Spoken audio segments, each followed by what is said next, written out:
Hello everybody and welcome to the RAF Museum, the National Cold War exhibition, and to this live broadcast from Plains TV. An explainer first, what on earth are we doing here and why are we here? Normally at home on a live airfield watching aeroplanes providing a flying display, but this is XH672, the last official Victor aircraft to fly, certainly in RAF hands, and we recorded this aircraft exactly 30 years ago and 20 in 20 minutes ago. We recorded it on its final flight into Shawbury, nearby to here at Cosford, prior to it becoming an exhibit here at Cosford. So we saw that nice big anniversary and thought, let's dig some cameras out that would normally spend a winter in hibernation in the office, and and focus on an aircraft type that is often overlooked. I am used to having seen Vulcans even, or the Vulcan really, flying at air shows right up until just a few years ago after that post-restoration. And I should say there's Vulcan aircraft behind me. All three of the V-Force are in this hangar with me here. So a really nice setting to focus on what some would consider to be the best of the three. Flying higher, further, bigger bomb load. A really important aircraft to the RAF in that nuclear deterrent role as the B1 and Mark II. And then this aircraft, the K2, in the air-to-air refuelling role. And we're going to try and do our best of covering all of those aspects with both recorded interviews and some guests that we'll have as part of this live broadcast. It's not going to be especially long, so if you've just made yourself a sandwich, you'll probably be finished on your sandwich before we're done, but maybe make a cup of coffee and stick around as well for the next hour or so as we bring you some of that. So some of those guests, we will have Darren, conservation manager here, who looks after these wonderful exhibits, and also things like the logbook of the aircraft, which we have here, and that will feature in this first video. So I thought it would be a good way to start things for playing you that arrival video. So what it looked like to see this aircraft arriving at Shawbury exactly 30 years ago.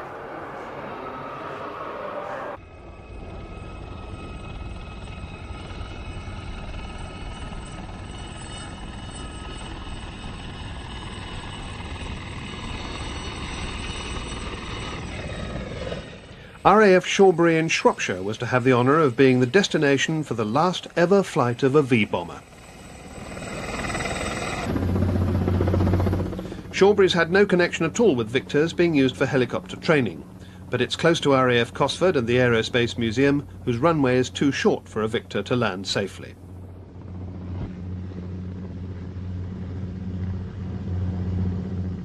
The public were not allowed onto the active airfield, but a select group, mostly from the media and a few curious base personnel, were the only close-up witnesses of this historic event.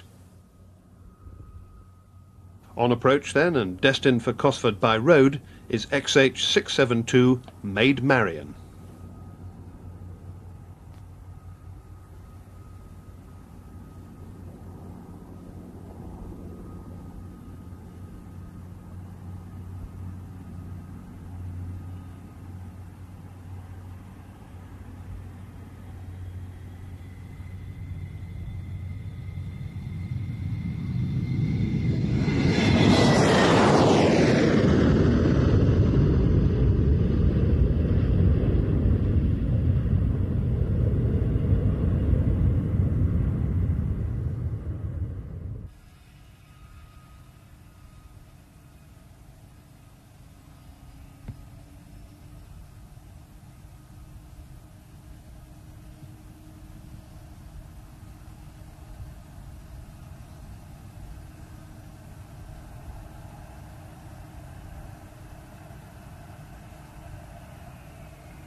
Of the remaining four, the nose section of XM717 Lucky Lou will be on display at the RAF Museum at Hendon.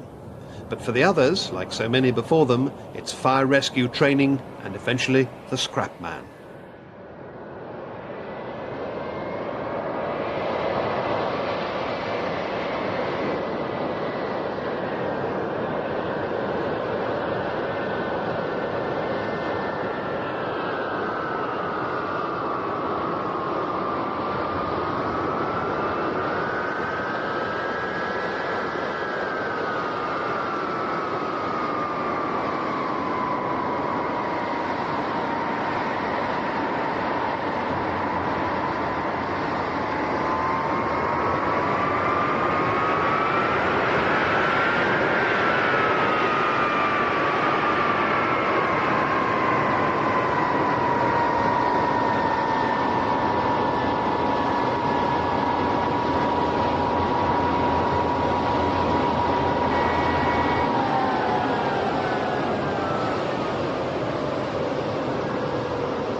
We are in the logbook for X-Ray Hotel 672, the last of the V-bombers. Thank you very much. Please look after her. Yes, we will, certainly. And that's the last sign. That's the original copy of the authorisation sheets for the last sortie. Yes, very pleased to have it at long last, and relieved too, because at one point in time we weren't going to get it. We did want it to arrive at Cosford, but of course the runway is too short there. But landing it here is a blessing in disguise, because it's going to be broken down and then roaded to Cosford. And while it's been dismantled, it can be sprayed. The inner workings can be sprayed, and we'll be able to keep it for a lot longer then. Not just 33 years or 40 years since it first flew, of course, 1953, but for another 100 years, we hope. So welcome to anyone who's just joined us. You've been watching a little video there from exactly 30 years ago, when this very aircraft, XH672, arrived at Shawbury prior to being broken down and then brought here to the Cosford Museum. Joining me now, Darren Priday, the conservation manager here at the museum, so in charge of looking after these wonderful exhibits. And we saw in that video John Francis, the manager at the time, saying this one was broken down and sprayed prior to coming in here. And I know that predates your time here, but presumably that makes your job of looking after this aircraft, you know, it's a nice clean blank slate, no corrosion hidden anywhere, hopefully. So in terms of looking after it, it makes your job a bit easier maybe? Yes, certainly does. Something this sort of size, there's a lot of metal there. Yeah. So right. You know, we're always having a good look at them, making sure there's no corrosion. Typically, if it has been painted and there's corrosion underneath, what you tend to start seeing is bubbling of the paint. Of course. But as I say, with her being inside, if she's had a decent, proper paint job done on her, she should last a long, long time. I hope so. And that sort of thing you've been very familiar with. An RAF career prior to being here at the museum. Tell us a little bit about that career. Yes, I had 26 years, 79 to 2005. Yeah, really enjoyed it. VC-10s, couple of tours, Phantoms, a lot of deep strip actually. I was Phantom deep strip, Hawk deep strip, Jaguar deep strip in Jaguar UOR, which was very good. A little bit of time on Herc and Harrier, but. And deep strip, is that what it sounds like it is? Yeah, it's a little bit different to what's I think out there in the Air Force now. I left in, say, 2005. Been with the museum ever since. There was a lot of us working at St Athan who were in the RAF, and that was third line being the deepest strip that any of those aeroplanes would get. So literally taking them back to nuts, bolts, inspecting everything, having all the checks done, NDTs, anything like that, and then rebuilding them, putting them on air test, sending them back to the squadron. Got it. Yeah, okay, great time. That ties in nicely then. I suppose we're not trying to get any of these out to an end of a runway and off to do a mission anymore, but so the challenge is a slightly different one. And we should say it's not just aircraft, you know, full-size aircraft you're looking after here, all sorts of exhibits. Yeah, we got vehicles, engines, missiles, so that's sort of my remit, the large objects. Always wondered how small large starts, you know, because we obviously got instrumentation in here which are quite small, so typically we would look after them as well. But whilst we're in a beautiful building like this, it's normally quite easy to look after them, mainly just inspection. Yeah, lucky to have it. The National Cold War Exhibition, purpose-built for these aircraft in exactly these positions. Must have been a challenge getting them in, some of them in some pretty interesting angles and positions. Yeah, I suppose if you start where, when you're planning an exhibition, the majority of hangars are rectangles, and on 2D it's not too difficult to see how they go in. When you've got a building like this where the roof is all over the place, various angles, things like that, putting a 2D plan looks great until you start measuring heights and seeing roofs, things like that. Getting something like the Victor in was quite a challenge. She was already mentioned, she was built when I come here to join the museum. Getting her in was a bit of a challenge. We had her outside, and what we'd done, one of the technicians within the NBCC, the Conservation Centre, what it's actually sat on now, those stilts, we actually made like big skates, and that was for all the big ones. So the 3V bombers here, and also the larger airplanes, Belfast, that's down the bottom. And so really it's like a big metal platform, really heavy duty casters on them. That allowed us to jack them up, put them under, strap the undercarriages down, so it was all three, and then turf a winch pumping away just by cables. I think it's about 1 inch per pump, so you know, I'm trying to get them as along. And we did it in the summer, very hot out there, the tar was sort of melting, so we're putting steel plates down. But when you get them to something like a building like this as well, the design of the building, if you go outside, it's the curtain at the end there that comes down. There's a French drain as well. So there's only the centre section, which obviously must have been, in the design of the building, being measured against the width of the aeroplane to make sure you had a centre line to go down. Yeah. So getting over that, so it's turf for winching in here, but then obviously you've got this large aeroplane, you want to get into this position. If you're bringing in something smaller, Hunter above us, Sabres, things like that, typically man on each wingtip, you're deploying cherry pickers for these sort of things as well. There's so much of the aeroplane you can't see which is above your head, so you've got maybe 2 or 3 cherry pickers at various points. The good thing with the turf winch, with it only being 1 inch at a time, she's not moving very fast. And then getting turf winch with on the cables, you can just anchor the turf winch to something. One of our big tugs was used quite a lot as sort of point, and then just aim the caster to where you want to get her in the final position. And you can see she's been put on a sort of a semi-plinth, sort of a half-height plinth. I'm sure that wasn't around, don't know the reason why, but I think logic says it was because of the low wings, pylons, things like that. They want to make sure they got it above people's heads. I must admit, otherwise you're going to have lots of head hazards and kids running around. Having spent time walking around under the Vulcan, fitting cameras and things, it's very easy to find yourself square on with a Bombay door or something. That makes it very accessible for people as well. We can see school kids in the background here, young people, I should say. It's brilliant to see them. We get lots, and I'm talking thousands a year. I'm not going to quote a figure because I'll probably get it wrong, but I know it's in tens of thousands at both our sites, which is absolutely amazing. 5 coach loads outside yesterday when we arrived, and all very excited and standing in wonder in front of some of these wonderful exhibits. Well, that sounded like quite a challenge, getting this in here. Were you around for the lightning going up as well? That's an extraordinary... Yes, I was. The NBCC team would prepared all the aeroplanes, so all they do complete inspections, simple little things really. You're going to be putting something up there like that, make sure all your ailerons are bolted on properly, logical things that you've got to do, but we have to sign the aeroplane off as being fit for suspension. We then tender that out and use a specialist company who if I'm allowed to use the name, it's unusual rigging. It's not the BBC. This is we use unusual rigging for this, and that's when the first time I got to meet Robin Elias and his team, and we've used them in various exhibitions at our London and Cosford sites, Midlands sites ever since. What they tend to do with things like the Sabre, the Lightning, things like that, things like this, the ones above us, the Canberra and Meteor, you can just take them straight up. They've got these bags of chains which they control to a centre point, and can press a button and all the winches will go up together, or they can take one up. When you're talking about the Lightning and things like that, they're making extra bits of framework to be able to take them up and be able to spin them into the attitudes that they're in now.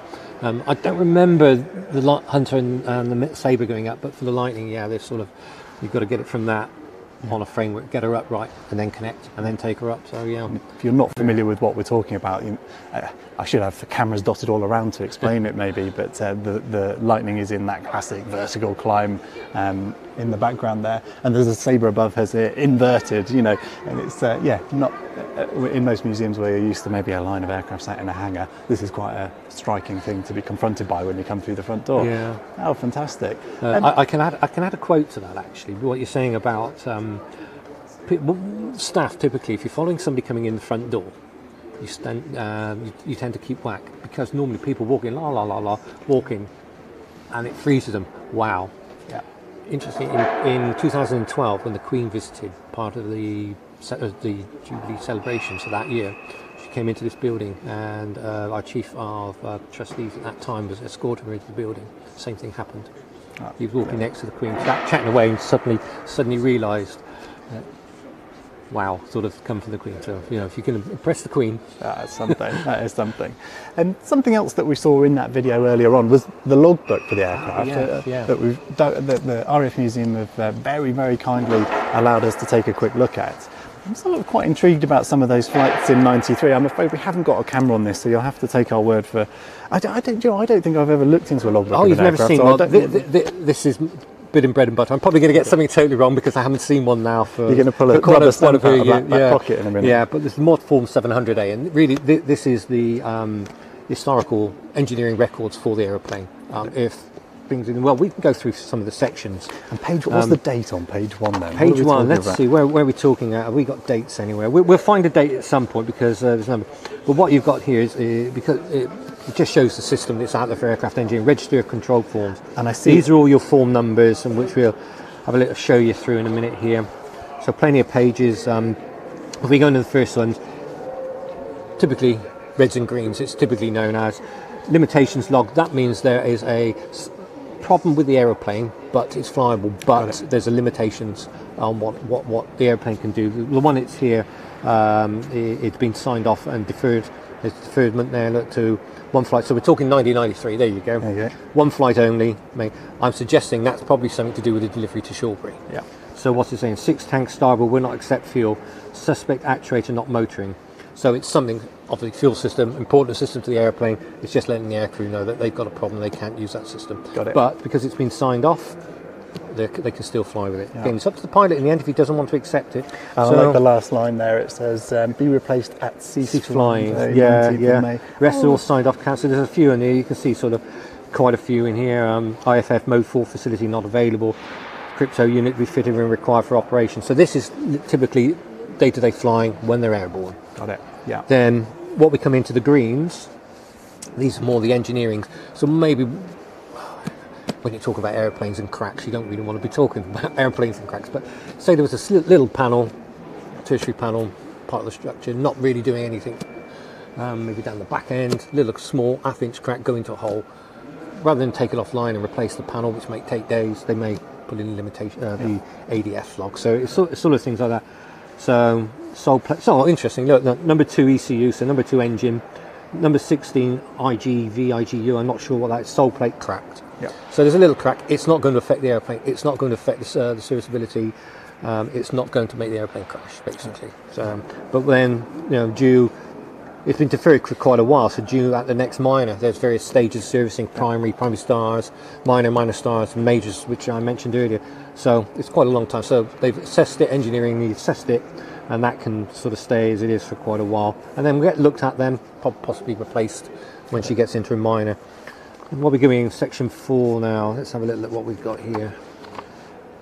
Supplementaries, again, this is normally a follow-on to the greens. If there's something in there, it's probably a little bit more, we want to keep an eye on it. So supplementary flight servicing, so apart from doing its after flight and before flights, these need signing off as well, checking for a crack, keeping an eye on that crack every flight. That's what we're doing. Is after every flight, so on every AF, those cracks would be checked. So they're slightly more of concern to the aeroplane. Running equipment, so everything on there. So what we've got here, the Victor equipment running logs, the Astute, so that's probably something like the APU. The APU, yeah. So there's the running log when it's been, so that would be fun. If it was started on the ground for an engine run for the techies, or in the air for or when the pilot was flying it, they would have to fill this in, so it's keeping a count on how many times it's been used. Everything's got life. Yeah. Well, sometimes they need to go for base servicing, sometimes it's for night life. Yeah. Sort of stuff. So there's another one there, the hose drum units, which is the refueling. pop on here. And again, this is another very, very important, the section 5, because this is where all the defects. So typically after a flight, it will come in if they've had a couple of airborne issues, which typically they're more likely to be radar or electrical, things like that. They would go in here.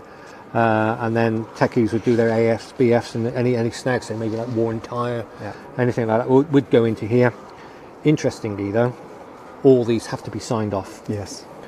Have to be signed off. No open entries for flying. Zero like that. If there is, again, without having not looked through this book previously, what you might find in here. Oh, look, here we go. Here's one here. We were talking about the reds and the greens earlier. It still has to be signed off. So this one here can't be fixed. In centre windscreen delamination, found to have promulgated beyond limits of the serial that reference there. So transfer to limb log, page 14, line 8. So again, there's your entry. It's closed off because it's been transferred to the reds. So there's always some sort of continuity. Quite a lot of wow.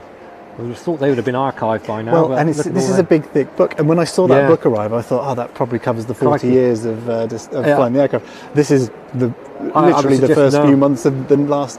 Some aeroplanes, you get quite a lot. Because you're only talking 5 per page. So and especially in a type that by that stage had been flying for 40 years. Okay, it'd been converted to a K2 somewhere in there. But clearly lots of little snags cropping up as you.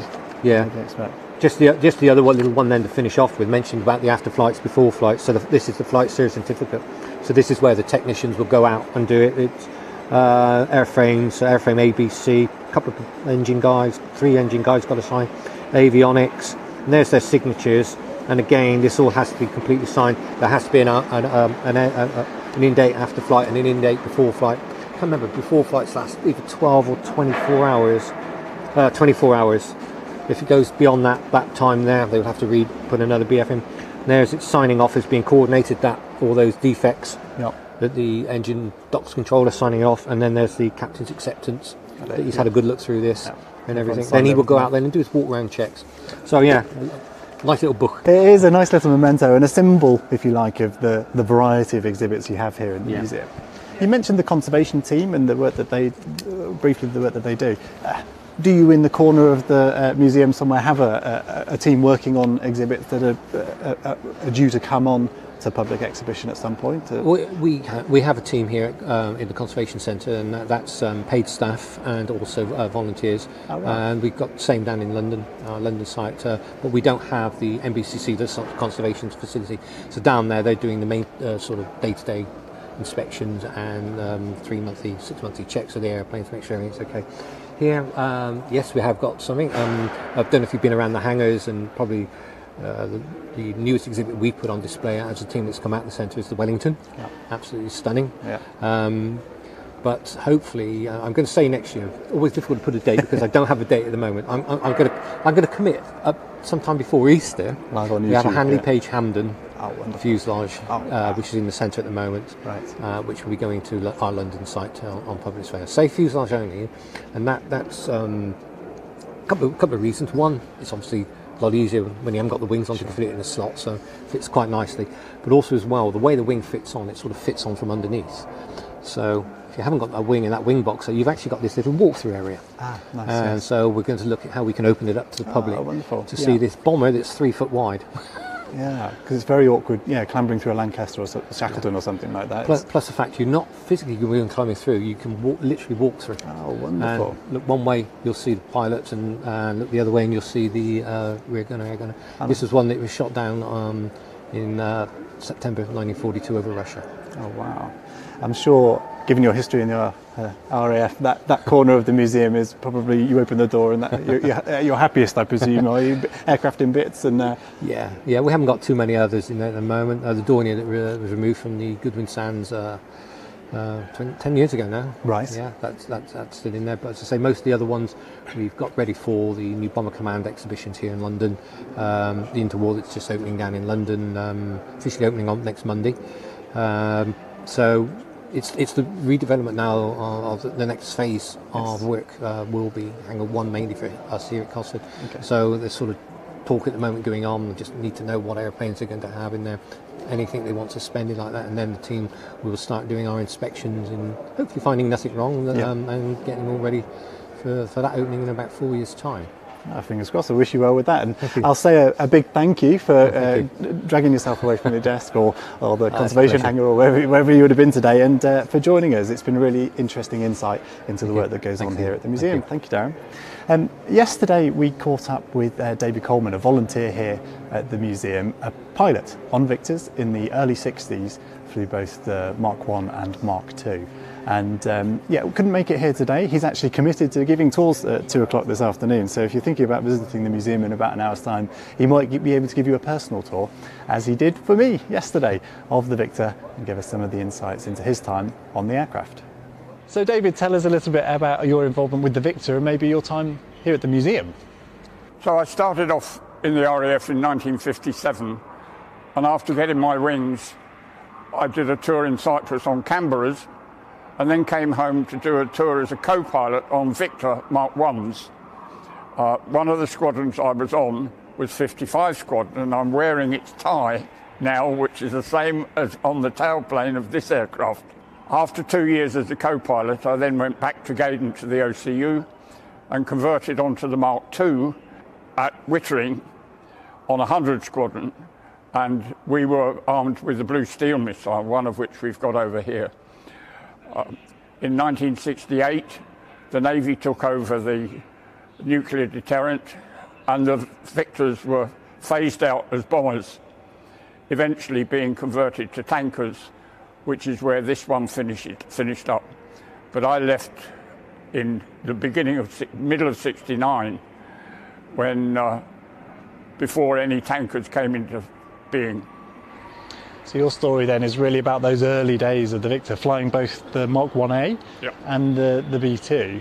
What were the differences between those two types? Well, the biggest difference between the two was that thing down there, the engine. The Mark 1s had sapphires, the Mark II had Conways, and each Conway was the equivalent of 2 sapphires. And in terms of the mission profile, that's giving you more altitude, presumably? It would. We could get more altitude out of it. It was getting there a lot quicker, of course, using less runway. We did one trip out to Singapore via Nairobi, which is now Nairobi International Airport, and I think there was about 11,500 feet of runway, and we used 10,500 feet of it on the Mark 1. On this, we'd have used about 8. And you say faster, I mean, this was a fast aircraft already, wasn't it? Famously the largest aircraft to go supersonic at that time in, I don't know what year that was, but is that something you had to monitor and be careful of, punching through? Not really. If you stuck to the normal standard operating procedures, you took off with full power and immediately reduced the power just a bit. And you've got the speed limits that we would normally fly, the normal speed. And then you've got your maximum speed limit, at which time you started to get the judder. And that was the sign that you were going a bit too fast. And that judder is just an aerodynamic judder rather than, okay. Because of course there was a lot not known about supersonic flight at the stage that these aircraft were being built. That's right. When you think they were being designed in the 40s. Yeah, nothing yet to break that barrier, I guess. Yeah, it's really interesting, and I'm sure the guys who did in a shallow dive punch through that barrier, I'm sure they dined out on that story for a while. I think they probably did, the ones in the back especially, because they reckon they were the first ones to go through the sound barrier backwards. So remarkable to think that the aircraft did actually go supersonic. Not an intentional thing, and sounded like a pretty rough ride actually, but a slick machine. And I did notice, doing a bit of reading up on the type, that Handley Page did make a proposal for a version of the Victor of an elongated nose and some other modifications to up the speed beyond the sound barrier and turn it into a supersonic capable aircraft. It's extraordinary thing to think could have existed, with a cockpit, a long way that way with a very long nose on it. I see a few people in the chat, someone asking how long would you need to to really look around all of Cosford. I mean, it's a day's trip, but if it was me, I'd recommend coming to the air show in June next year. So this is the last RAF air show held in June. Adam can whisper a date in my ear. He's very good at air show dates. No, he can't remember. I should say we've got a bit of a team here. So Adam's live mixing, and later on we'll be talking to my father, Adrian, who's still part of the company. He started it over 30 years ago, and was behind some of the material that we started with. We'll talk to Adrian in a little while, but yeah, come to the air show in June. Take a look at the museum as well and enjoy a wonderful flying display. Just checking some of the other comments. Rich Taylor saying he wished he was around for Victor's, to see Victor's flying, and that he's been to the museum very often to see 672. Now, I was around for Victor's, but I honestly can't remember seeing any. I'd have only been sort of 9 years old when the type was brought out of service. But even, to be honest, Lightnings, where I did grew up very close to Bimbrook, I can't remember Lightnings flying. I don't know whether I just didn't appreciate it at the time, but I do remember things like the Vulcan from that period. There's just something about that aeroplane, isn't there? More on that later. In fact, more on that from David Coleman in a little while, who does give us a bit of a comparison of the types. But this... oh yeah, one thing I should say, talking about Adrian and the archive of the history of the company, if you like, so him recording this aircraft, and in actual fact flying in this aircraft in '93 when they were disbanding. That material that we started the programme with, and we'll show a little bit more later, and maybe Adrian will give us an insight into recording it. Of course, part of our back catalogue of programmes available on our streaming service. If you're a regular viewer, you'll be very used to me mentioning it. It is how subscribers of that service allow us to come out and do broadcasts like this and much of our airshow work. So do take a look at the service at watch.plainstv.com. Black Friday on Friday, so I have got a special offer running on that service. There's a 30% discount available on an annual subscription. The service is normally £10 a month. We do an annual one for £100, and if you use the coupon code 30Victor, all capital letters, 30Victor, you'll get 30% off an annual subscription. So it's 30Victor over at watch.plainstv.com.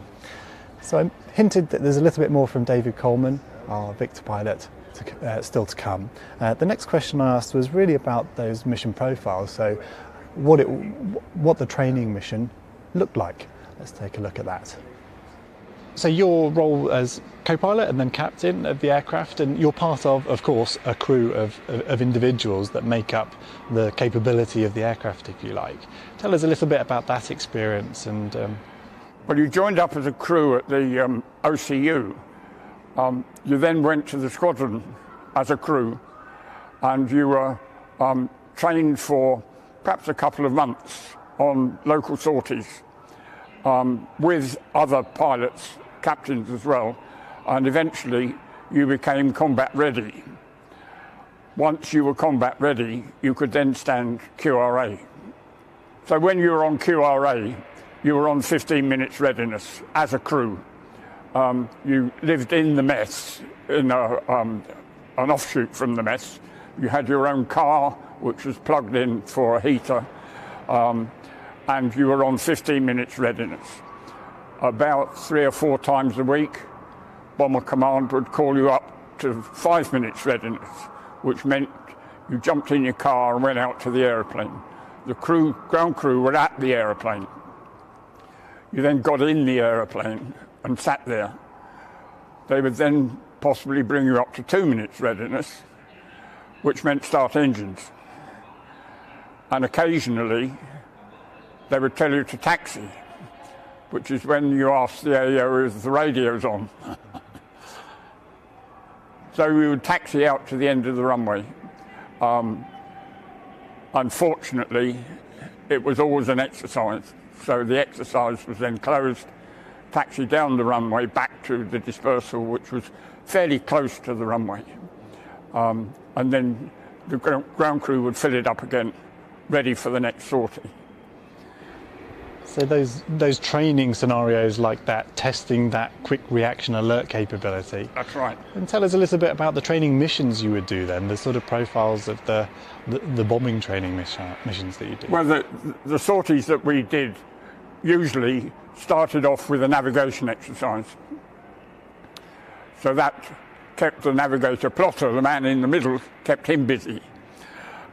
If it was at night, it kept the nav radar busy as well, because we didn't have anything silly like GPS. We had an astro sextant shooting. An astro navigation, the best you could ever get would be about a 7-mile circle of uncertainty. The worst could be 70, which is not very good. We then might finish up at Stornoway for the AEO to test his capabilities with all the equipment that he'd got. This is countermeasures and such like, that's right. And then we might well finish up then at a bombing range where we got a ground radar, and we would attack the ground radar, and when the signal went for the bomb gone, the ground radar could then plot where we were going or where the bomb was going. Got it. And tell us about the scenario then. So you've done your navigation exercise. Oh, by the way, is there any kind of inertial navigation system? What's the... The only inertial navigation system was on the Blue Steel. Oh, really? Okay. So you are literally if we'd got the Blue Steel on board, the navigator could use that. Okay. So that gave him a coordinates. Whilst it was connected. Right. How interesting. He could use the inertial navigator. And how would he train for that then? Would you carry dummy Blue Steels with that inertial system? Most of the time we carried a dummy. I see. The only time we didn't is if we went overseas. Got it. So and presumably not dropping that dummy system ever. So he'd be using that inertial system to get back home as well, presumably then. Okay, interesting. And thank you all for joining in. I hope you're joining in on the chat, I should say. I hope you're enjoying this interview with David Coleman. A little more of that to come in just a moment. I just thought I'd react to some of the comments I can see coming in. Galactic Jack joining from Cape Town, South Africa, where I'm sure it's warmer than this slightly chilly museum hangar, that I wish I'd brought a jacket to wear in. Nice. And yeah, it's interesting seeing the language used to describe the Victor. So I haven't got a term that I think accurately portrays what a menacing, strange. I was talking to Rich Goodwin yesterday, who spent plenty of time behind this in GR1s. He said it's the kind of Flash Gordon look of it. You know, even today it captures the imaginations of aviation enthusiasts and no doubt visitors here. It's such an odd looking thing. It is that cockpit, isn't it? The sort of the glass cockpit and the big nose to house the radar. It's a funny looking aeroplane, and I see someone described it as modernistic looking. I think Angus saying of all the V bombers, the Victor is the most modernistic looking, and I don't know, that's another interesting word to use to describe it. I don't think any of us are hitting the nail on the head. It's a pretty remarkable thing. Well, David giving us some insight there into the way that the guys navigated, and I'm a bit naive to this. You know, I don't fly myself. Certainly not very familiar with navigation techniques of aircraft of this era, and understanding that you needed that dummy weapon on board to gain you an inertial navigation system, and without it, your stars and map and looking out the window, Mark 1 eyeball. Yeah, it's an interesting thing I wasn't aware of. The next section we talked about. You know, the grim reality of what they could have faced. So, you know, taking an aircraft up with a massive nuke, heading away from home that was about to suffer the same as they're about to suffer in the east. It was, couldn't let the opportunity go without asking that question of what that was like for the crew, and what were the sorts of conversations they had about it. We were speaking earlier before we started talking on camera about those moments of, we take away the psychological question of I'm about to drop a nuclear weapon and that's an extraordinary thing to be doing, but what would the environment be like in the cockpit on the bombing run? You know, what's the workload like? Who's tasked with what? And presumably you're hoping that everyone's fairly calm and relaxed and you're doing your jobs efficiently and calmly? Well, that's right. You've all got your own job to do. I mean, the captain's doing the flying, the co-pilot is looking after all the fuel, AEO is keeping his eyes open for anything that might be coming up to hit us. The nav radar is looking out on his screen to help the nav plotter, because he could use his screen and he could swing it out and around to get a position. And of course the nav plotter is making sure we stay on track. So everybody has got their own job to do. And they're busy with it. What it would have been like had we been going over, I wouldn't like to say, but I like to think we were all well trained enough to have done the job properly. Coming home would have been a bit different. And you must have had discussions as a crew about that, did you? Did you spend time Coming debating? home, we all decided we would go south because it was warmer and hoped to find somewhere. And in the ideal scenario, what endurance do you have left after a mission to the east? Well, our normal sorties from base would be anything up to about 6 hours without refueling. And how many miles is that? And what are we talking? 3,000. Okay, so you've got the range to get home. Yeah. In an ideal scenario, but what home will have looked like? Home's not going to be there, is it? No. The reason we're over there is because home has been attacked. And you hope that home has been defended a bit, but you can't really rely on it. You said that the Victor is your favourite of the V-Force, and of course, maybe you would, but what makes it the best of the V-Force, of the three aircraft? Well, it flew higher, it flew faster, it carried a bigger bomb load. What more do you want? I suppose fair And enough. without it, the Vulcan wouldn't have got to the Falklands. Yes, of course. And what would a Vulcan pilot say in defence? I suppose the mission profile became that low-level mission, which the Valiant was clearly not capable of. But what were the capabilities of the aircraft down low? I mean, are we talking about down in the valleys, being very manoeuvrable, or is it just? Yeah, we used to practice at 250 feet, but it was sight and seat of pants. There was no terrain following radar. So it was quite exciting on a nice day. A match for a Vulcan low level Probably. Yeah. There's very little in it. Yeah. So, David, your time with the Victor continues here at the RAF Museum Midlands. It must be a real privilege to still bring people to take a look at this wonderful aircraft. Yes, it is, and I usually do make myself available for a Thursday afternoon. And if anybody books it online, that's fine. But we also leave a sign in the visitor centre that there will be a tour at 2 o'clock.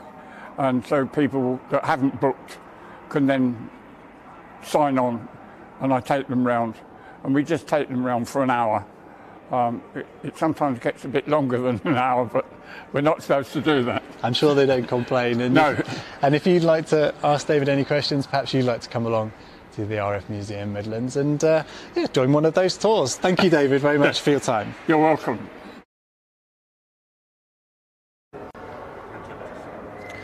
So yeah, really interesting and perhaps natural for David to suggest that the Victor was the best of the three aircraft. But in reality, he's right.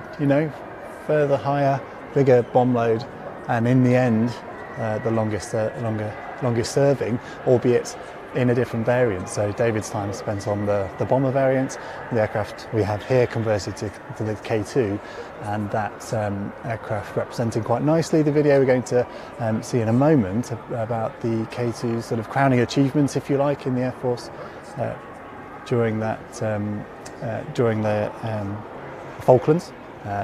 Providing fuel for the Black Buck raids. We'll have a look at that video in a moment, but just a reminder that, I don't know whether I've mentioned already, but we spent quite a lot of time with David. We did a nice little walk around the aircraft, prompting some interesting insights into the type. I'm going to make that longer interview available on that subscription service, so watch.planestv.com, and that's something I'd like to do a lot more of in future. So do sign up using that coupon code 30Victor over at watch.planestv.com. Yeah, check it out. Watch the Victor program that we produced 30 years ago, recording aircraft like this on their retirement flights and some of those disbandment activities that we'll talk about with Adrian later. but also very many other programmes from the last 30 years and our recent airshow broadcast available on that service. And soon, as soon as I get on that laptop over there, perhaps this evening, I'll pop David Coleman's full interview on that streaming service. So next up, I hinted at it, we're going to look at really the Victor's major achievement. And people talk about the Vulcan carrying out the bombing raid on Port Stanley on the Falkland Islands during the war. Really, it was a Victor mission, 16 aircraft involved in that mission to get the aircraft down there, enough fuel to get a Vulcan down there to drop a load of bombs. And this sequence next is from that salute, the Victor programme. So really this was Adrian producing this programme in '93, taking the opportunity to make that point that this was a Victor mission. On the 1st of May 1982, the Ministry of Defence issued the following statement. Vulcan aircraft refuelled by Victor tankers attacked Port Stanley airfield during the night. Subsequently at dawn, Sea Harriers carried out further attacks. Both operations were successful. Ascension Island in the South Atlantic was the mounting base for the raid. The Vulcan would have to make a round trip of 8,000 miles without landing. Not surprisingly, the exploits of the Vulcan overshadowed its Victor support. Even the words of the MOD understated the real effort mustered by the Victor force. I was a Victor captain. I was a flight refuelling specialist, I suppose you could call it, an instructor.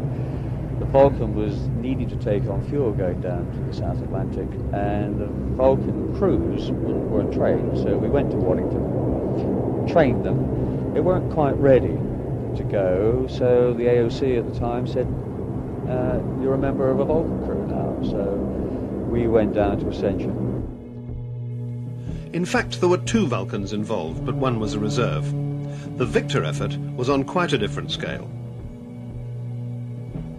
As the 2 Vulcans climbed away from Wide Awake Airfield on Ascension Island around midnight, 55 and 57 squadrons had already launched, at 1-minute intervals, no fewer than 11 Victor tankers, including one spare.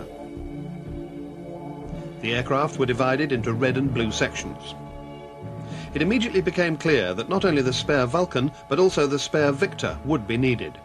I was very privileged to be chosen as the primary crew to do Black Buck 1. And we did the briefing, and we had a backup crew, a backup Vulcan crew with us. And we got airborne and in the stealth of night. But unfortunately, we encountered a major unserviceability with the aeroplane, like one of the windows wouldn't seat itself properly and we couldn't pressurize. Obviously, there was no point in carrying on because we couldn't go to high level, and especially at night. And we had to turn around. We tried all ways of sealing this window, including stuffing flying jackets into the gap in the window, and nothing was ever going to work, and it became patently obvious that we were going to have to turn around and go home. And the orders were that everything was to be done in radio silence, of course, and there was just this little voice from our aeroplane to the other Vulcan saying, we're unserviceable and you're going on. From what I hear, there was a stunned silence on that aeroplane, and they thought, oh my goodness me, and they went off and did the job. So we turned around, we burnt off all our fuel, and we landed, and we went off again 2 days later and did the same mission ourselves, having learnt the lessons that the crew did on the first mission.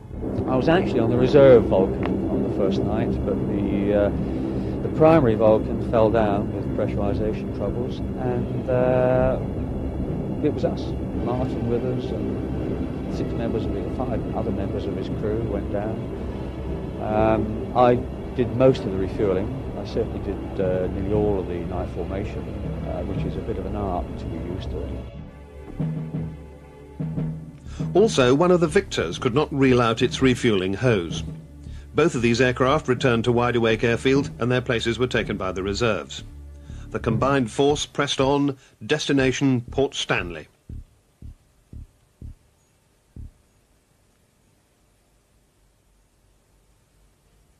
"700 miles south of Ascension, the first Vulcan fuel transfer took place, and its tanks were topped up.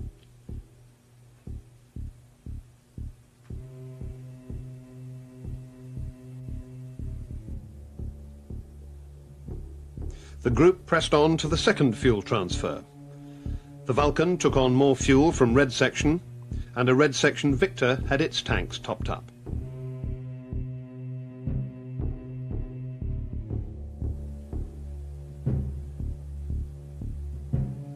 Three of the Blue Section Victors had their tanks topped up by the other three, but all of the aircraft were burning more fuel than planned, mainly because of the non-optimum altitude the combined formation was having to fly. So the returning empty aircraft had to bite deep into their fuel reserves in order to send 5 aircraft on with full tanks, mindful all the time that no aircraft should be left with insufficient fuel to return to Ascension should an in-flight emergency develop. The further south the formation flew, the more often they had to transfer fuel, although the quantities passed were smaller as each Victor departed with just sufficient fuel to return home.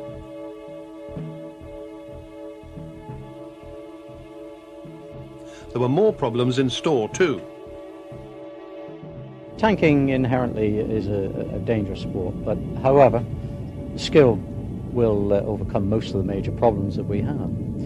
Now, down in the South Atlantic, there's a whole new ball game of tanking down there because the Met conditions, as you've probably already heard, that down in the Falklands you can have 4 seasons in a day down there, summer, winter, spring and autumn. And of course it's like that flying as well. Now, there are a lot of thunderstorm activity down there, and there were occasions when 1 or 2 probes have got broken. But that sort of thing is built into the game plan anyway.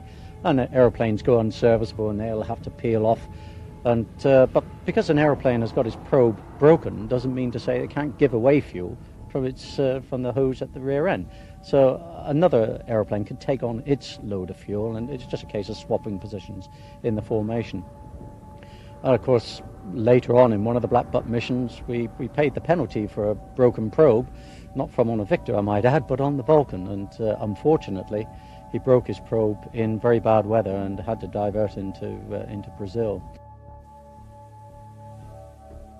At the 6th fuel transfer, only 3 aircraft, the bomber and 2 tankers, were left. After the Vulcan had been refueled, and during the Victor transfer, they ran into a heavy thunderstorm, unseen at night with the radar switched off. The Victor probe was ripped off by the violent pitching of both tankers. Quickly, the Victors had to exchange positions, and the serviceable aircraft had to take all the fuel available and press on to the final fuel transfer.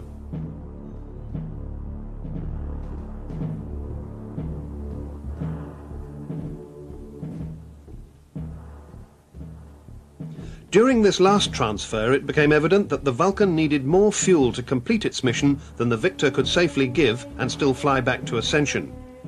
In the event, the Vulcan was past so much fuel that the Victor was left short. Its crew faced the prospect of crashing into the South Atlantic 400 miles short of Wide Awake Airfield and safety.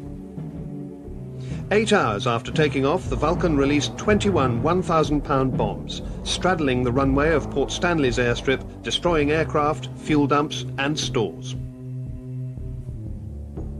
The fuel-starved Victor was forced to maintain radio silence until the bomb run was complete. Then, after frantic emergency calls to Ascension, another Victor was dispatched to bring the much-needed fuel. But the Victor effort was by no means over. In the meantime, White Section, another 4 aircraft for the recovery phase, had been launched. They started air-to-air refuelling so that 2 Victors could continue full of fuel to the rendezvous point to provide the final fuel transfer to the Vulcan. Whilst this was going on, the short of fuel returning Victor made a perfect rendezvous with its recovery tanker, and both aircraft returned safely to Wide Awake. The Vulcan was also critically short of fuel by now. We were short of fuel going down, mainly because of unserviceabilities and probes breaking off in the Victor fleet, but it was we managed to get round it in the end. Luckily, because we didn't have enough fuel to reach the coast of Brazil, so which was not planned at all. I might add that there was no more pleasing sight than on the way home, having done the mission, to see those 2 Victor tankers in the sky, and they were going to give us the fuel to help us to get back to Ascension Island.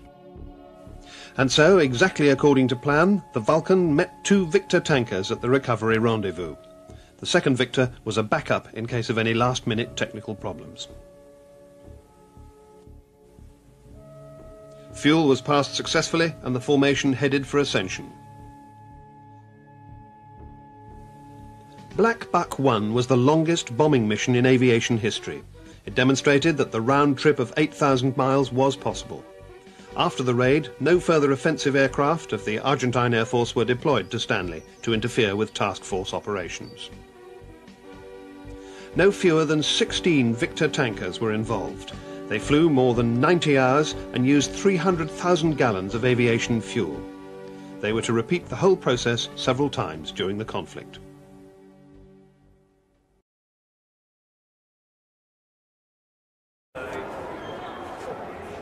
So I hope you don't mind the rather ancient-looking computer animations to describe what was a very complex mission, but I hopefully in a fairly short segment there explaining what was, as I say, a very difficult thing to strategise and to plan and then to carry out.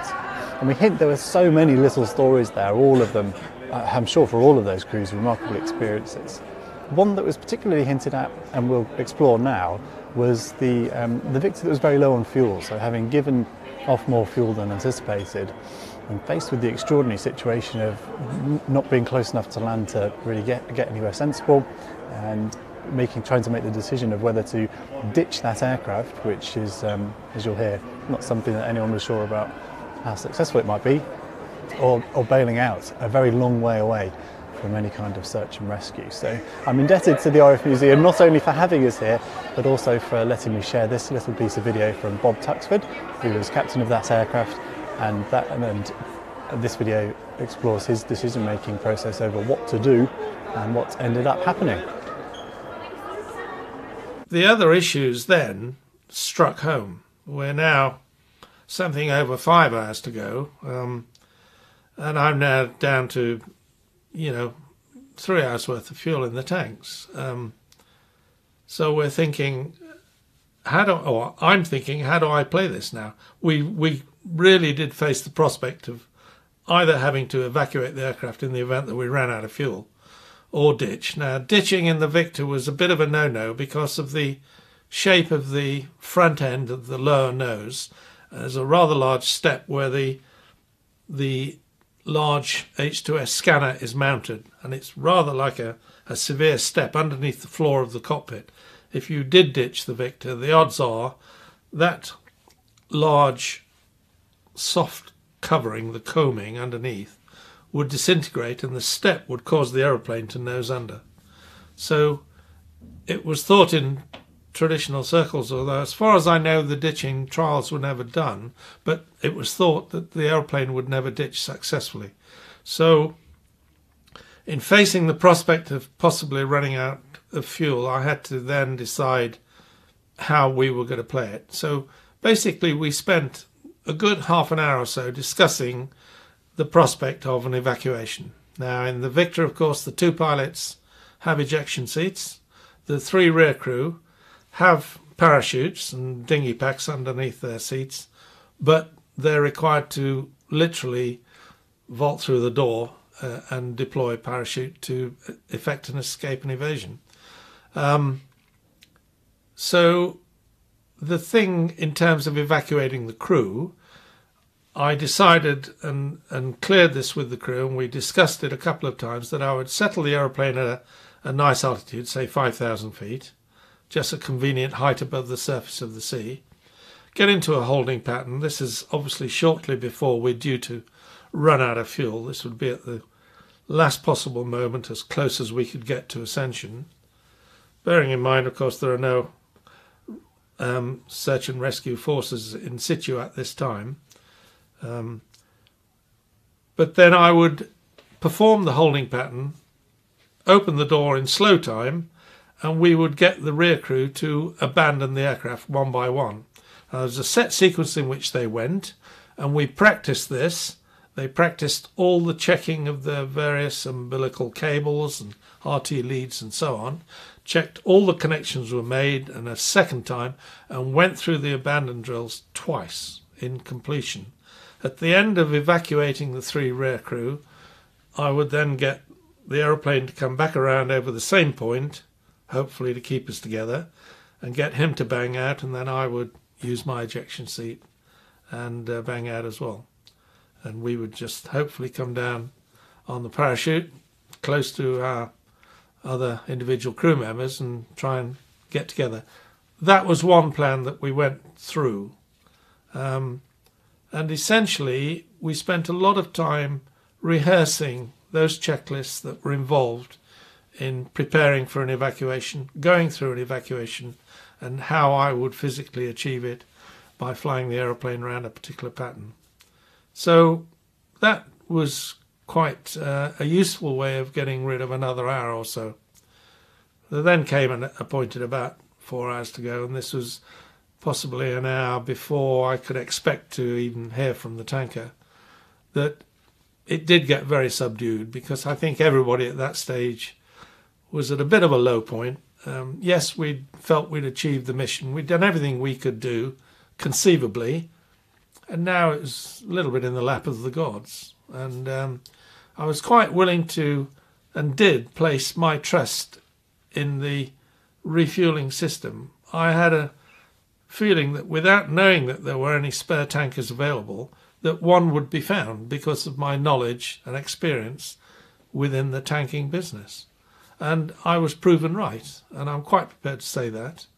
And many times subsequently I've said to the senior officer on Ascension Island, who was the airhead commander, I've actually put it totally in his court and said, I put my total trust in you that you would be able to deliver that and provide me with a tanker.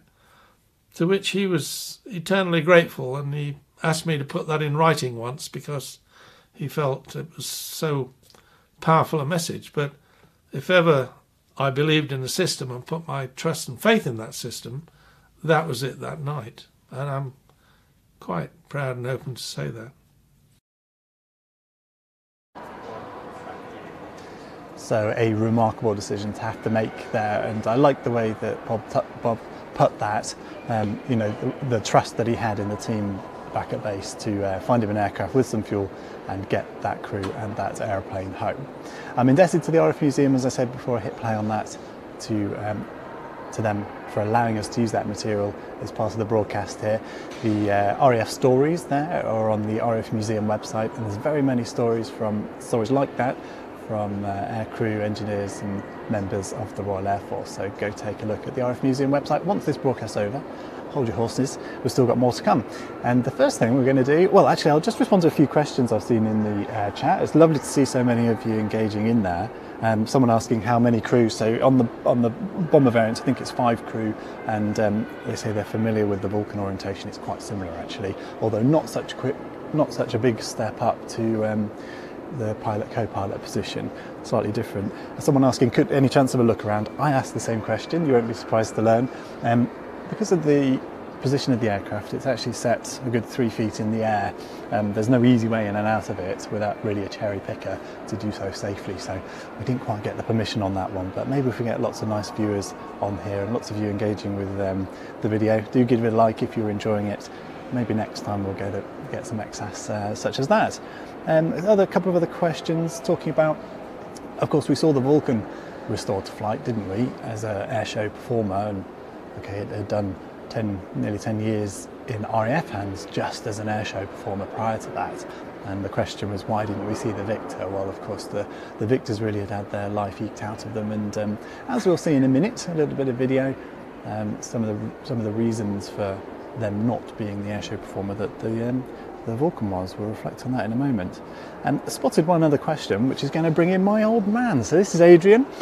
Started the business 30 odd years ago, and the reason why we're all here, and particularly with the link with this aircraft, which is one that you actually flew on.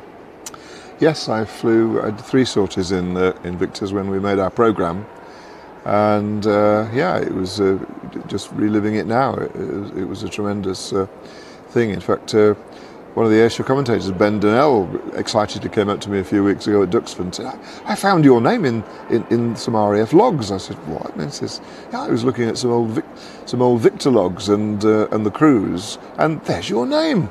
And I said, well, yeah, I did 3 sorties with them, and I hadn't realised that I was officially recorded, and I'm now in the RAF Museum as a passenger, the fifth seat in Victor's.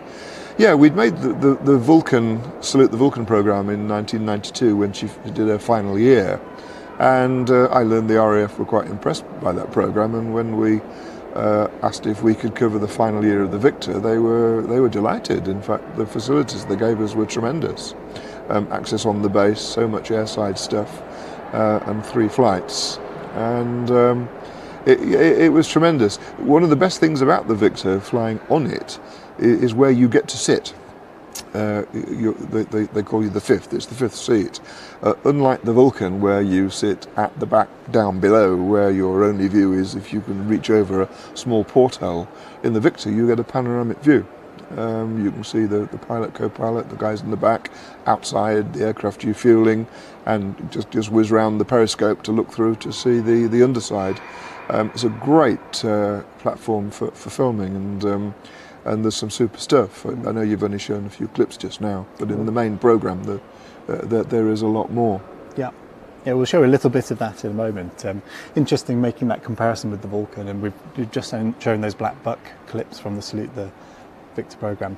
One of the questions I spotted in the chat was about the anti-radiation missiles, and you were talking about your conversations with Barry Masefield. Yes, I just spotted the broadcast going out, and I saw the interview with Barry Masefield. It reminded me, I think he did refer to the anti-radiation missiles. He certainly didn't tell the whole story because it wasn't public knowledge even then. What, in 93, 10, 12 years? Yeah, the RAF didn't have an anti-radiation missile.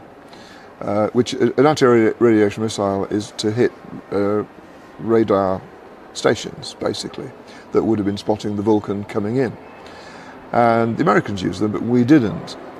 But they did manage to equip the Vulcans with two missiles for use to kill the radars. But it was top secret. And Barry never said until years later that there was the incident where the Vulcan broke his nose probe coming back, and the only way the guys were going to survive was to divert into Brazil. But when they landed in Brazil, under one of the wings was an anti-radiation missile, a Shrike I think it was. And of course the world didn't know we had these, and of course the Argentinians didn't know we had these. But the only reason it was actually under the wing was they couldn't fire it. And Barry had fired the missiles in the wrong order. They were wired up to fire, was it the port one first and the starboard, but he did it the other way around, and they couldn't fire the second missile, so it was there for the duration, and that involved bringing it to the public gaze in a civilian airport in Brazil, and to Barry's great embarrassment. But apparently it was good news, because once the Argentinians saw that we had access to technology that they weren't aware of, it was another reason why they kept their fighters on the mainland, to protect Buenos Aires from a possible Vulcan attack. And that assisted the operation in the Falklands. There you go, small story. No, it's nice. It's really interesting, that these guys are sadly no longer with us, very many of them, so it's interesting hearing the record that you managed to get in the 90s, and your reflections on it now. Some more reflections then on those flights in 93. We talked about joining this aircraft, and I spotted lots of questions about Lusty Linda or Lindy? Lusty Lindy. Lindy, that's the Elvington aircraft, which I understand did a ground run at the weekend or Friday, it might have been Saturday I think, which would have been the 30 years since the retirement of that aircraft to Elvington, still kept alive, Yeah. We filmed that land as well. Exactly, and that's part of that programme. I won't show it today, but I did send the clip up to the museum. I came across it as part of the prep for this, so I've sent a clip to the museum. I've not had a reply to that, but I'm hoping it's of interest to them. It was a slightly embarrassing incident after it had landed. They got the main wheel stuck on the grass, so sank into the mud a little bit. But there we go. You gloss over these things, don't you? Oh, I don't know. It made a nice little feature in the programme. It looked quite funny. Lots of good Yorkshire, not effing and blinding, but there's some Yorkshire equivalent. Yorkshire words, but yes, the piece of video we're about to show is this aircraft with Lusty Lindy on a weekend in 90, would have been 92 then, presumably, will it? It would have been... Oh no, it would have been 93. No, it would have been 93. It would have been the Finningley Air Show, heading to the Finningley Air Show, September 93, just a couple of 3 weeks before it finished completely. Yeah, and so that flight would have been, so you're on board 672, formating with, and giving fuel to the other aircraft, it looked Yeah, like? well, even they're going to an air show, it's a training exercise, and they are giving fuel to each other. I guess we gave fuel to Lusty-Lindy. He's got further to go, but that was, part of the sortie. Yeah, so hopefully this little video will be quite an interesting insight into life on board the Victor. It's about as close as we got, and also a nice opportunity to bring those two aircraft together. This one's still in very fine fettle here in the National Cold War exhibition at RAF Midlands Museum, RAF Museum Midlands, and Lusty-Lindy at Elvington, still ground runnable. I'm not sure whether a taxi was possible. But I think there were a good 700 people up watching that ground run at the weekend. I'd love to have made the journey up. It's a little too far from Devon, sadly, but maybe one day we'll get up to hear the Victor running up again at some point. But yeah, enjoy this another short piece of material on board this very aircraft on its way to Finningley Air Show. Our aircraft, XH672 Maid Marian, has a spot of extra art on the cabin door, a reminder of the time it ran off the runway at Moffett Air Base in the US after a hydraulic problem.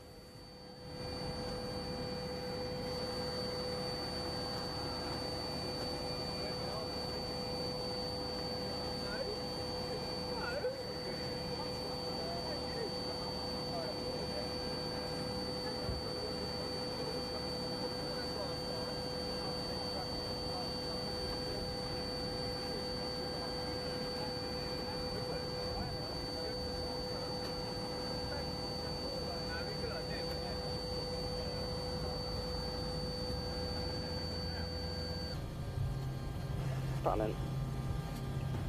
Okay.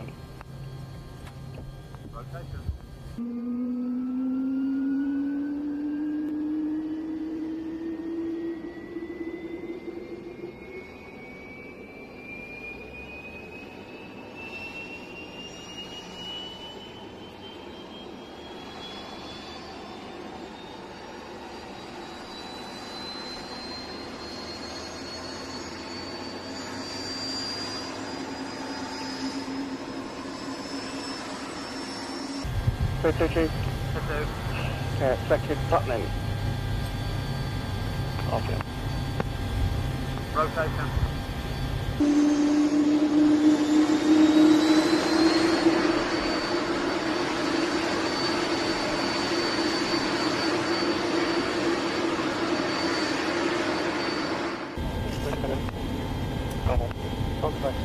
Okay, thanks for start, Sam. I think I'm fixing that up.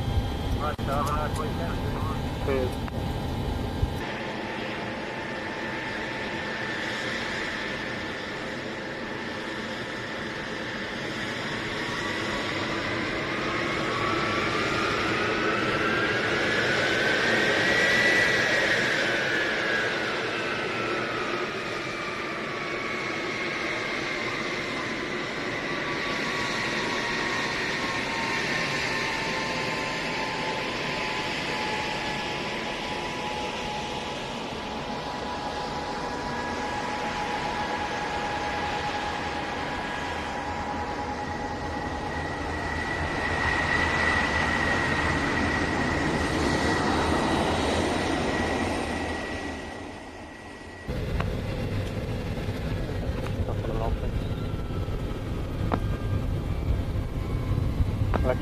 Take off airbag. In the mechanic. Flaps. Take off in the mechanic. So those step take off.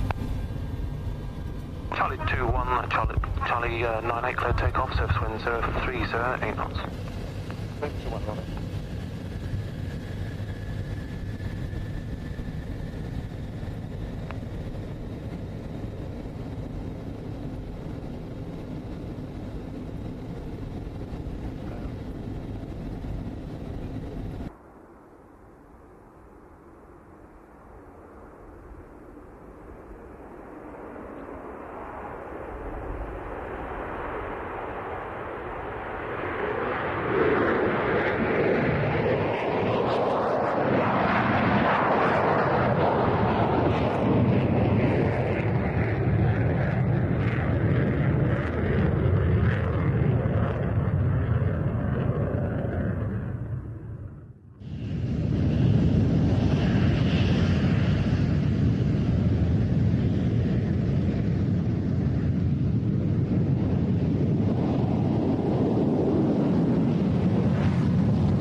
leveling 190, clear join.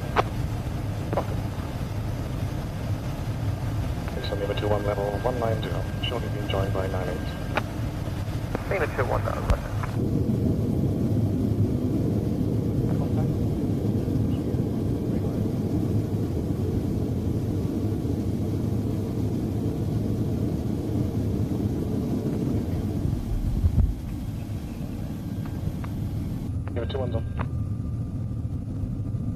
Good morning, this is Charlie 1 Lima 98 formation on handover from Eastern, through descent, clearing flight level 95, clear to 7 left below. Charlie 1 Lima 98, definitely director identified radar information service, continued set flight level 50. Flight level 50, Lima 98. Lima 98, confirm type approach. Like affairs, radar vectors to clear out, please onto 20. Lima 98 will be overshooting 800 feet. Lima 21 will be continuing to land, and Lima 98 is going direct to Lucas. Lima 98, roger. 1.5 below. 1018, send back to Jackson. Yeah, there'll be less jam now. Lima 98, clear to overshoot. Lima 21, clear to land. 1 in visual circuit. Surface wind 0105 knots.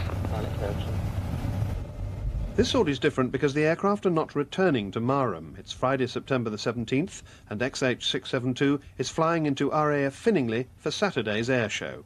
And XL231 is going to the Lucas show.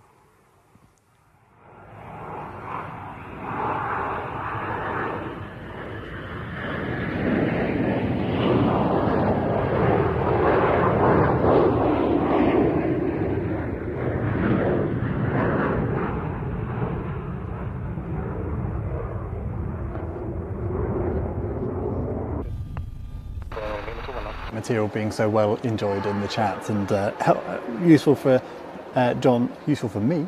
John Seymour being in the chat there saying that they're hoping to get Lusty taxiing next year, so hopefully a taxiable Victor again up at Selvington, the Yorkshire Air Museum next year, hopefully. I'm sure there's many challenges that they will have, of course there always are, but yeah, nice to see Lusty in that video, and great to hear that there's still good activities going on to keep her active. We're going to carry on playing that video in a moment, aren't we, to show some of the interactions you recorded with the crew and the audience at the show, and it's kind of links in quite nicely to kind of the reason we're here, the reason that you produced that programme 30 years ago. You know, this aircraft being a bit of an unsung hero, and it not having as much of the public gaze that the Vulcan certainly did do. Yes, certainly with the general public, the Vulcan was the one that took all the limelight. Maybe with us arch enthusiasts, it was a bit of the opposite, because Vulcans were flying over our heads all the time when we were kids. We were in Lincolnshire on finals for Waddington. But I only ever saw a Victor once at the one air show I was taken to as a child at Leconfield, East Yorkshire. And so the Victor to me was the special one. It looked special. It was in my comics of the time. Dan Dare, what was it? Who were the creatures from some planet somewhere that flew around in spacecraft that looked like the Victor? It was really a part of legend. The Victor was, even though it was flying at the time, we just didn't see it. And so into our adult life, going to air shows, we so rarely saw the Victor. Occasionally on static. But it was the Vulcan that did all the displays. And of course, when we do the Falklands raid, the Vulcan gets all the publicity. But it was the Victor that really was the unsung hero of the raid, with what, 16, 17 used to get one Vulcan over the Falklands. Yeah, absolutely. And maybe we'll roll that video then, and I see everybody enjoying hearing a bit of Sean Maffitt on this programme from the 90s. And yeah, it's lovely to see Angus saying that you're the first voices that he heard talking about aviation and air shows were Sean Maffitt and then Adrian for Salute the Vulcan when I was little, when I watched them on VHS. Oh wow. How lovely to think. So if you enjoy this archive content from that period and want to share it with the next generation perhaps of aviation enthusiasts, of course the subscription service is available to you, watch.plainstv.com, That's the Salute the Vulcan programme. Now bought off that VHS tape and sat on a server somewhere in America probably, available for your viewing pleasure on that streaming service. It's Black Friday last Friday, so I've set up an offer code on the streaming service. If you use 30 Victor, you'll get 30% off your annual subscription to that service. So it's normally £10 a month or £100 a year. You get 30% off that £100 for an annual subscription, and that gives you access to our back catalogue stretching back 30 odd years and including some of our more recent airshow live broadcasts as well, and of course the next 12 months of content on that service as well. So now's a good time to sign up. I haven't done an offer like that before, so I'm hoping lots of you will think now's the time to go watch some of that archive of content that we're playing out now and sharing with you. Let's share a little bit more then. So this is the at Finningley, recording some of the interactions with the aircrew and the public as well.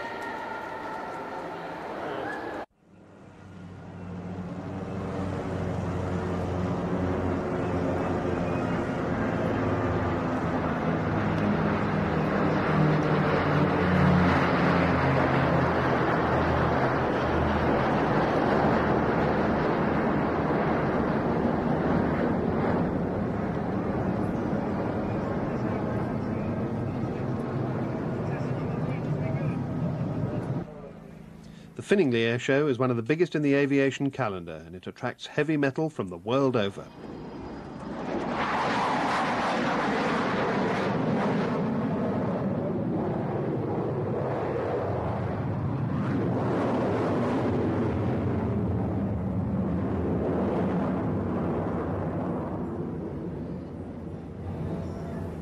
The Victor is certainly a remarkable shape. Majestic, graceful, beautiful even. It's certainly evocative of an important era in British aviation, and it would be an impressive spectacle at the airshow.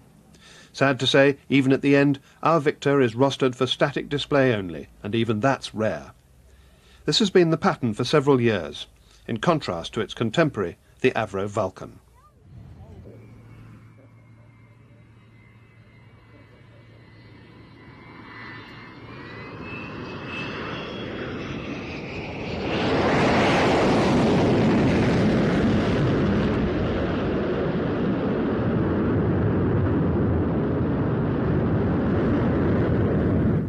The Vulcan's appearance at airshows has deservedly attracted a great public awareness and admiration, but it's not widely appreciated that since it went out of service in 1984, its display flying was made possible through the availability of the Victor to keep the crews current on big four-jet operations.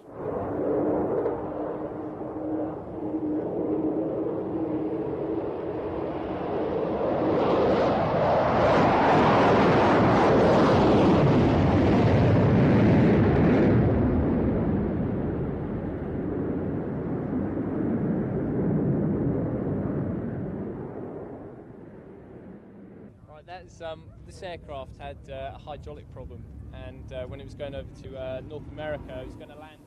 The Victor then has been kept very much backstage, and it's hardly surprising that people don't know much about it. Has it got the things that all the new jets have got in, you know, all the... What, like toilets? No, the dials and things. And dials? No, you know what I mean? I don't know nothing about it, I'm afraid. I'd like for you to tell me something. Is it used for surveillance? Look at the probe on the front there. Reconnaissance work. Do you know what sort of airplane this is? No, not at all. Just bomber.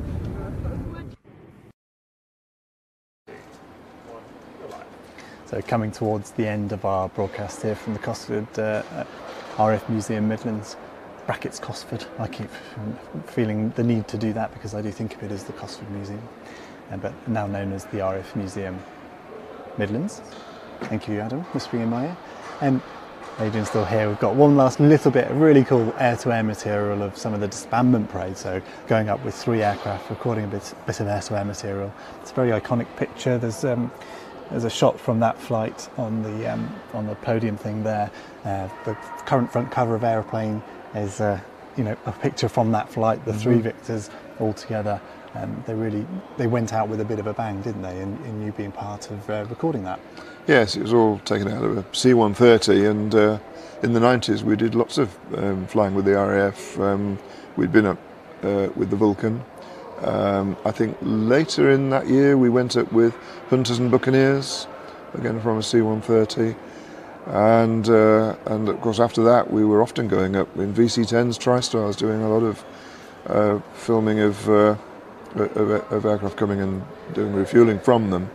A lot of that material has never seen the light of day. That's heading for our watch.plainstv.com channel as we get it digitized. Well, it's digital already, because that was one of the beauties of the time. We just got the new digital cameras, and the quality of the stuff is tremendous. Yeah, and those tapes are all sat there, and it just needs a bit of interaction from you guys on directing us for the things that we go for. I'm focusing on the 1993 season at the moment, getting those tapes digitised and available for you to enjoy on watch.plainstv.com, as you say. Something else, when we were talking just a minute ago, the motivation in producing that programme on the Victor in '93 was, yes, place that disbandment on record. But of course, it's a great deal of fun for an aviation enthusiast, going up on the aircraft and capturing those air-to-air sorties as well, and is a lot of fun for us, and that continues today in the work that we do. It's fun, but it's important, I think, for the RAF as well. One of the points I made to them at the time is that they had been concentrating on the immediate publicity they got out of television. But of course, that's that night, and then it's gone. That material has disappeared, whereas our material is still there, still being enjoyed, and through watch.plainstv.com continues to be.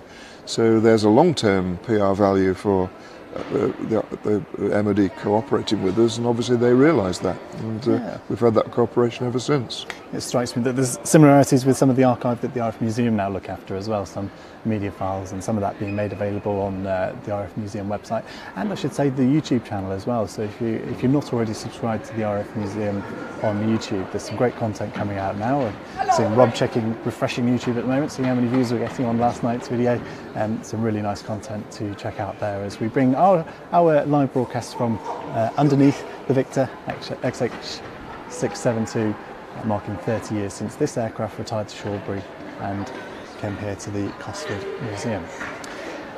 So we are bringing it to a close, but this final little sequence then, the disbandment parade, and we think some of this might have been overhead here at Cosford, the disbandment parade. Yes, one of the parades. We've cut the material together. Obviously I can't have been in a Hercules filming it and down on the ground filming the three flying over, but they did several sorties out with three aircraft as the aircraft was disbanding, and one of them was overflying a parade here at Cosford, which I filmed. Great. Well, thanks very much for joining me, Dad, coming up the motorway. It's been great remembering it all. Good, and I've got an extra pair of hands to tidy away the cables, so fabulous. Let's take a look at that material from those final days of the Victors in '93, in these air-to-air sequences and that disbandment parade.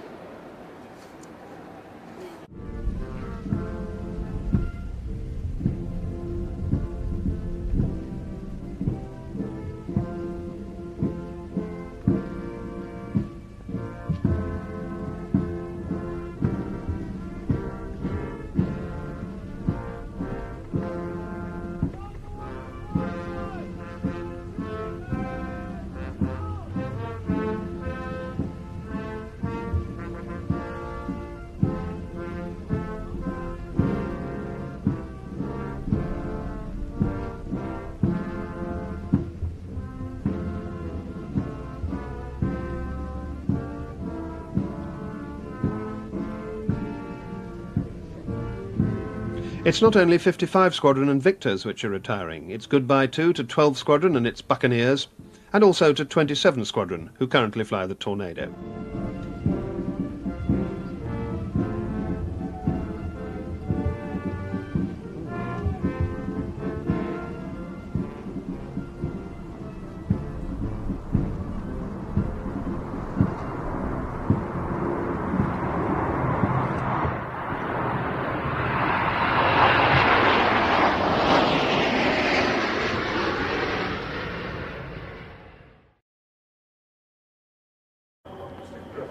So thanks again for tuning in to this 30th anniversary special on the Victor. It's been a great pleasure spending a bit of time thinking about an important aircraft for the RAF. One last plug for the 30 Victor coupon code. If you use the coupon code 30 Victor, all capital letters, on our streaming service at watch.plainstv.com. That'll get you 30% off an annual subscription to that service and access to our back catalogue stretching back 30 years. Is it lunchtime? There's an announcement going on over the top of me, so hopefully you can still hear me. But yeah, do sign up there. But if you've enjoyed this broadcast and you'd like to see us doing more of this, so this was a bit of a toe in the water to something I've been thinking about doing for a long time, coming out to museums during the winter months, bringing some of the stories such as David Coleman's to you, using the museum as an opportunity to find those people, perhaps, and the wonderful exhibits as pretty wonderful backdrops. You know, you couldn't ask for a better TV studio as an aviation geek like myself. So if you'd like to see us doing more of this, do let me know. You can sign up to the email newsletter. It's in the description below, and if you reply to any of those, that comes directly to me. And if you've got suggestions about stories and places you think we should visit, do let me know. And of course, it's always useful if you give the video a like, and of course subscribe if you're not already a subscriber, I should say. You can also join as a channel member here on YouTube. That's just a nice way of supporting the free content we put together here. But one last thank you to the RAF Museum for hosting us. Been really fantastic hosts. It's a really wonderful museum. I couldn't recommend a visit enough, and particularly to this hangar. It is, as Darren was saying earlier, it's a pretty awe-inspiring sight to walk in and find a Lightning confront you in its vertical attitude, and these wonderful V-Force bombers up on stilts, so you can get a really good close-up look at them. Well worth a visit. So big thank you to Rob here at the RAF Museum for looking after us and for allowing us to use some of their archive material as well, those RAF stories available to watch on the RAF Museum website. And a final plug for their YouTube channel, the RAF Museum YouTube channel, outputting some excellent content at the moment. So thank you for tuning in, and thank you for the thank yous in the chat. I can see people enjoying the content today. Yeah, and if you've enjoyed it, do give it a like. Right, time to get tidied up and head home and start thinking about another live stream in the near future perhaps. Thanks again for watching. Cheerio.